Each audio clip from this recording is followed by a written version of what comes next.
This is probably one of the most important videos on this channel, as I will be talking about the God signal that exists within all human beings and that everyone without exception can feel it, including you who are watching this video right now, living with it day after day, and may have overlooked this beautiful feeling that dwells in all human hearts and connects us with God. It's about the law of human nature, or the law written in the heart as portrayed in the Bible. It immediately reminded me of C.S. Lewis in Mere Christianity, masterfully addressing the essence of human morality and its divine origin. In the first chapter, Lewis unfolds the concept of the law of human nature, convincingly arguing that we all possess an innate sense of right and wrong, independent of culture or belief. This moral law, written in our hearts, not only guides our behavior, but also points to the existence of an absolute moral standard established by God. We can draw a parallel from the first chapter of his book, where he explains what the law of human nature is with the law written in the heart. In Romans 2:14-15, Paul writes, "For when Gentiles who do not have the law by nature do what the law requires, they are a law to themselves, even though they do not have the law. They show that the work of the law is written on their hearts, while their conscience also bears witness, and their conflicting thoughts accuse or even excuse them." Paul is addressing here the idea that even those who have not been exposed to the law of Moses, namely the Gentiles, non-Jews, often act in accordance with the moral principles of this law simply by following their own conscience. This suggests the existence of a universal moral law, engraved by God in the heart of every person. Everyone has seen people quarreling. Sometimes the quarrel sounds funny, and sometimes it sounds merely unpleasant. But however it sounds, I believe that we can learn something very important by listening to the kind of things they say. They say things like, "How would you like it if someone did the same to you?" "This seat is mine. I was here first." "Leave him alone. He isn't bothering you. You pushed first." "Give me a piece of your orange." "I gave you a piece of mine." "Come on, you promised." People say things like this every day, both the well-educated and the ill-educated, both children and adults.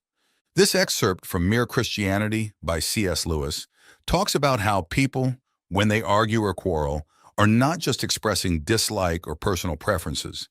Instead, they are appealing to a set of rules or moral standards they believe are known and accepted by all.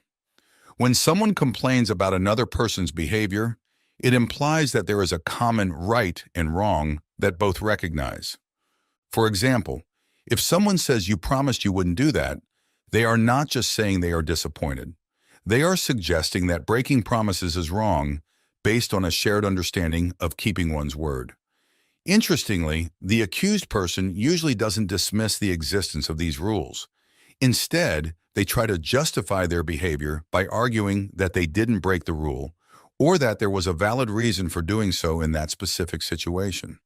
This indicates that even when people disagree, they often agree on the existence of some basic moral standard, a kind of law that governs fair and right behavior. If there were no such agreement on these basic standards, discussions would be impossible. They would devolve into physical confrontations or total indifference, with no room for argument or justification. Therefore, even in disagreements, a shared belief in certain fundamental moral principles that guide human interactions is revealed. Continuing with Lewis's ideas, the purpose of quarreling is to show that the other person is wrong, but it wouldn't make sense to do that unless you and they had some agreement on what is right and wrong, just as it makes no sense to say that a football player committed a foul if there wasn't some agreement on the rules of football. Now, the law or rule about right and wrong used to be called natural law. Today, when we speak of natural law, we're usually talking about things like gravity, heredity, or the laws of chemistry. However, when ancient thinkers called the law of right and wrong natural law, they were actually referring to the law of human nature. The idea was that just as all bodies are governed by the law of gravity and organisms by biological laws, the creature called human being also had its law, with one big difference. A body can't choose whether to obey the law of gravity or not, whereas a person can choose whether to obey the law of human nature or not. This issue can be viewed from another angle. Any person is subject to different sets of laws, but there's only one law they have the freedom to disobey. As a body, they are subject to gravity and cannot disobey it. Once suspended in the air, they have no choice but to fall like a stone. As an organism, they are subject to various biological laws that, like animals, they cannot disobey. That is, they cannot disobey those laws they share with other things, but the law peculiar to their human nature, the law they do not share with animals, plants, or inorganic things, is the one they can disobey if they wish. This law was called natural law because people believed everyone knew it by nature and didn't need to be taught by others.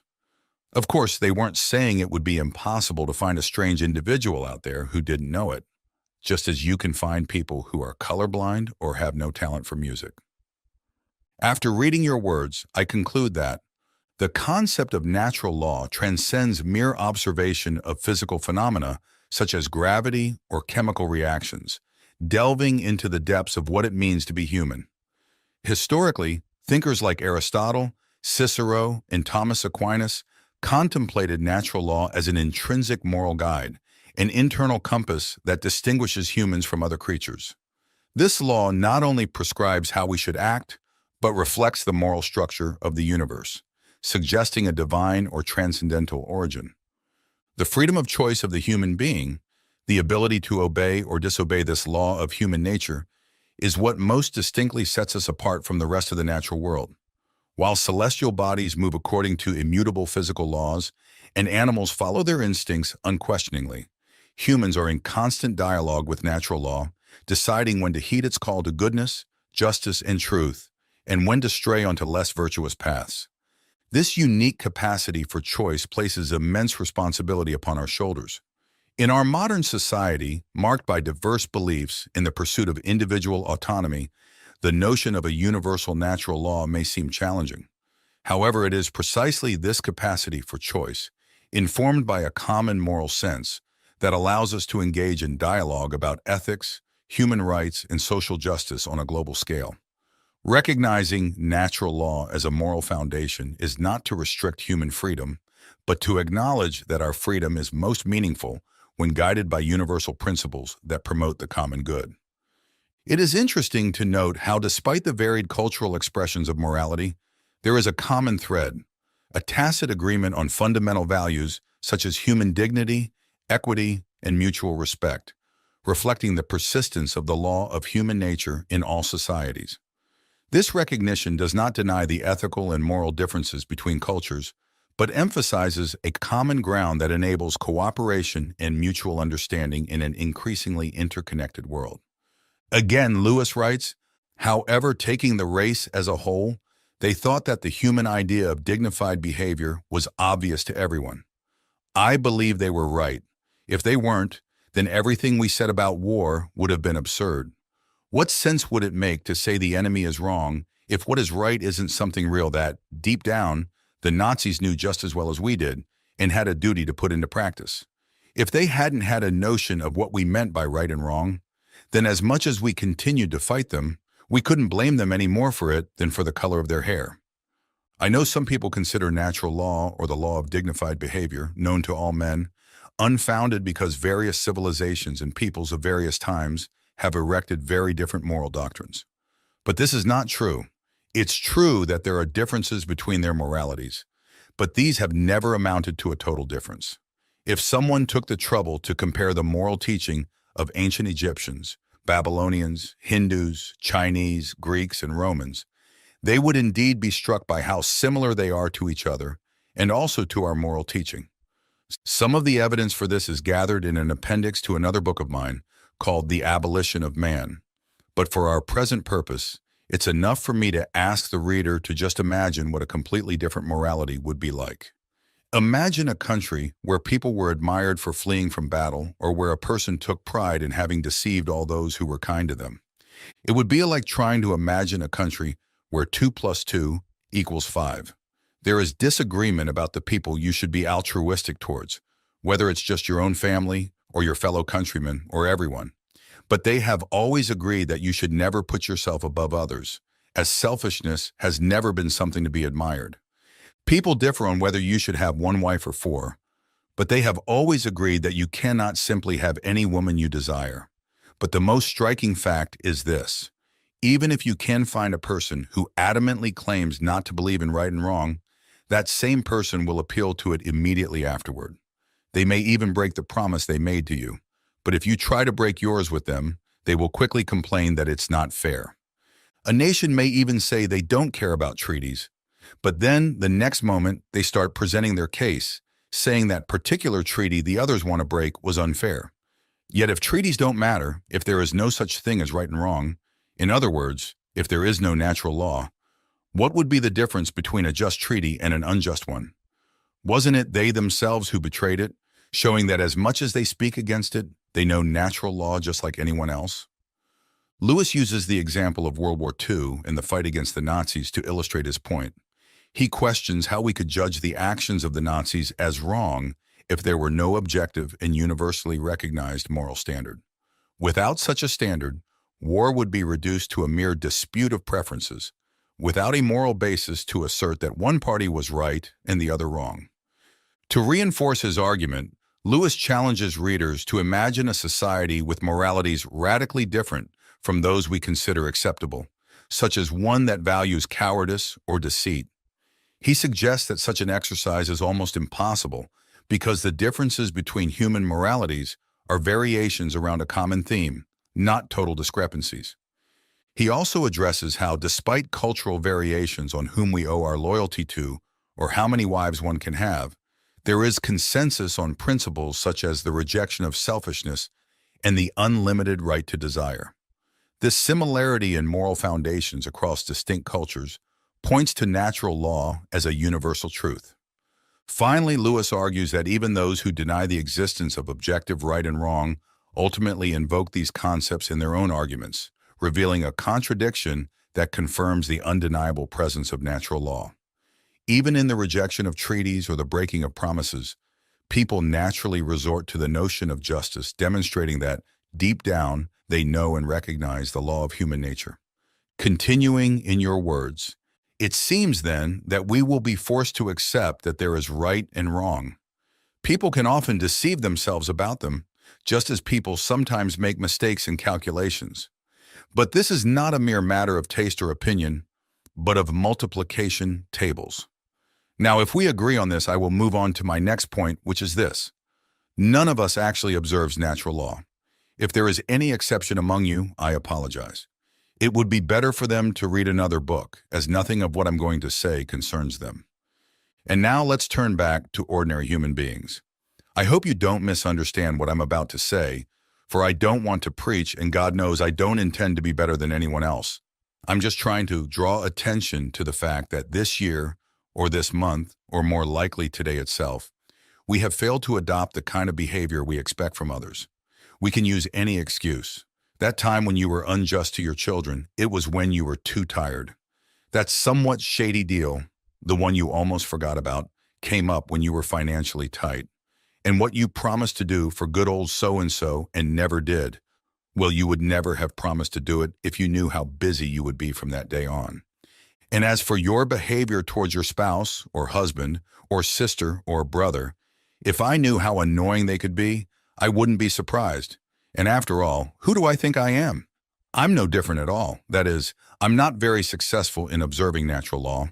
And when someone tells me that I'm not observing it, an endless list of good excuses comes to mind. The question at this moment is not whether these excuses are good. The fact is that they are further proof of the depth of our belief in natural law, whether we like it or not. If we didn't believe in dignified behavior, why would we be so concerned about making excuses for not having behaved in a dignified manner? The truth is that we believe so much, we feel the rule of law pressing upon us so strongly, that we can't face the fact that we're breaking it and consequently trying to shirk responsibility. You end up realizing that it is only for our bad behavior that we give all these explanations, and it is only our bad mood that we try to justify by tiredness, anxiety, or hunger, while our good mood we attribute to ourselves. These are then the 2 points I would like to emphasize. First, that human beings from all corners of the world have this curious idea that they should behave in a certain way, and they really can't not do it. Secondly, individuals, in fact, do not behave in that way. They know the moral law, but they transgress it. These two facts are the basis of all clear thinking about ourselves and the universe we live in. In this revealing passage, C.S. Lewis confronts us with an uncomfortable yet undeniable truth about our human nature. We know right from wrong, but often fail to live according to that knowledge. This dilemma is not merely theoretical or philosophical. It permeates every aspect of our daily lives, affecting our relationships, our choices, and our spiritual growth. In everyday life, this conflict manifests in small choices and large dilemmas. Whether in the impulse to speak a harsh word in response to momentary frustration, the temptation to be dishonest for personal gain, or the omission of an act of kindness for convenience. Each of these moments represents an internal battle between following the natural law inscribed in our hearts and yielding to our human weaknesses. For Christians, this recognition of our fallibility should not lead to despair, but rather to an acknowledgement of the need for grace and redemption found in Christ. The message of the gospel is not that we must be perfect through our own efforts, but that despite our failures, we are loved by God and called to a life transformed by His presence. The Apostle Paul echoes this truth in his letters, especially when he speaks of his own struggle with sinfulness, Romans 7:15-25.